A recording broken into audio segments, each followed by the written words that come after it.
અને આ જે તમે જે થિયરી કહી એ થિયરી પરફેક્ટ અમને લાગુ પડે છે નવા પ્રદેશ પ્રમુખ જે આવી રહ્યા છે એને. કારણ કે એમને ભાજપમાં જે એ આયા એને 18 વર્ષ થયા છે, માત્ર 18 વર્ષ થયા છે એમને. અને માત્ર અમિત શાહનો જે જબ્બો પકડી લીધો છે એને એ જબ્બો પકડી લીધો છે એટલે એની પાછળ પાછળ દોડતા જાય છે. અને અમિત શાહને જે જોઈએ છે એવા મૂકી દીધા છે, અમદાવાદના છે અને મંત્રી છે, મંત્રી તરીકે હવે રાજીનામું પણ આપશે અને નવું મંત્રીમંડળ પણ આના કારણે જે વિસ્તરણ કદાચ થઈ શકે છે.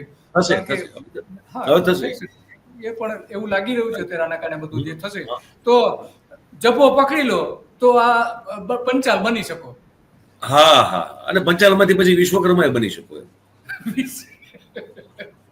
વિશ્વકર્મા પણ બની શકાય છે. હાલે 2012 પહેલી વાર લેડા નિકોલમાંથી ચૂંટણી, ત્યારે તો જગદીશભાઈ પંચાલ જ હતા.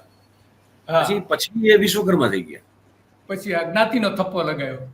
હા, એટલે આમાં જલસા કરો બધું, એમ કઈ આમાં બીજું કોઈ ચિંતા કરવા જેવું છે જ નહીં. અમિતભાઈ કેમ કરે ને ચાલે રાખો. ચાલે એમાં